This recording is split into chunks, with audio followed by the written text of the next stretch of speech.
बानी पीटीआई को supreme court से बड़ा रिलीफ मिल गया। सुप्रीम कोर्ट ने पाकिस्तान तहरीक इंसाफ के बानी इमरान खान की 9 मई के 8 मुकदमात में जमानत मंजूर कर ली।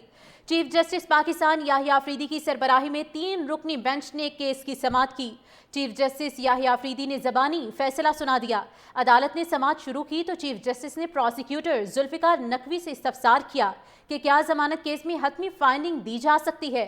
साजिश के इल्ज़ाम पर इसी अदालत ने मुल्ज़िमान को जमानत दी। क्या तसलसल का उसूल इस केस पर अप्लाई नहीं करेगा। प्रोसिक्यूटर जुल्फ़िकार नकवी ने दलाल दिए कि जमानत केस में अदालत की ऑब्जर्वेशन हमेशा उबूरी नोयत की होती है, इसका ट्रायल पर कोई फर्क नहीं पड़ता। दौरान समाअत साइफर केस और एजाज चौधरी की जमानत के फैसलों के हवाले दिए गए। चीफ जस्टिस ने कहा कि सुप्रीम कोर्ट ने 9 मई के केस में साजिश के इल्ज़ाम के बावजूद जमानत दी, ऐसा कैसे हो गया। स्पेशल प्रोसिक्यूटर ने बताया कि साजिश के केस में मुल्ज़िम FIR में नामजद नहीं थे। एजाज चौधरी की साजिश के इल्ज़ाम पर सुप्रीम कोर्ट ने जमानत दी। उनका केस बानी PTI के केस से मुख्तलिफ है।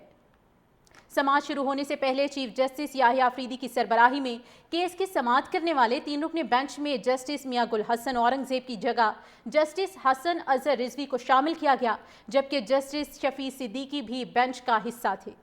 चीफ जस्टिस पाकिस्तान याहिया अफरीदी की सरबराही में 3 रुकनी बेंच ने केस की समाअत की। चीफ जस्टिस याहिया अफरीदी ने ज़बानी फैसला सुना दिया। अदालत ने समाअत शुरू की तो चीफ जस्टिस ने प्रोसिक्यूटर जुल्फ़िकार नकवी से इस्तफसार किया कि क्या जमानत केस में हतमी फाइंडिंग दी जा सकती है। साजिश के इल्ज़ाम पर इसी अदालत ने मुल्ज़िमान को जमानत दी।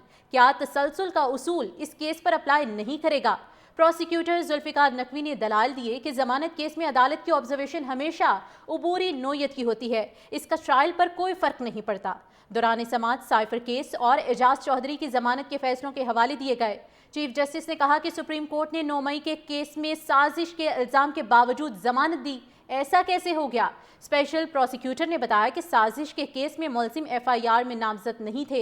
एजाज चौधरी की साजिश के इल्ज़ाम पर सुप्रीम कोर्ट ने जमानत दी। उनका केस बानी PTI के केस से मुख्तलिफ है। समाअत शुरू होने से पहले चीफ जस्टिस याहिया अफरीदी की सरबराही में केस की समाअत करने वाले 3 रुकनी बेंच में जस्टिस मियां गुल हसन औरंगजेब की जगह जस्टिस हसन अजहर रिजवी को शामिल किया गया, जबकि जस्टिस शफी सिद्दीकी भी बेंच का हिस्सा थे। चीफ जस्टिस पाकिस्तान याहिया अफरीदी की सरबराही में 3 रुकनी बेंच ने केस की समाअत की। चीफ जस्टिस याहिया अफरीदी ने ज़बानी फैसला सुना दिया।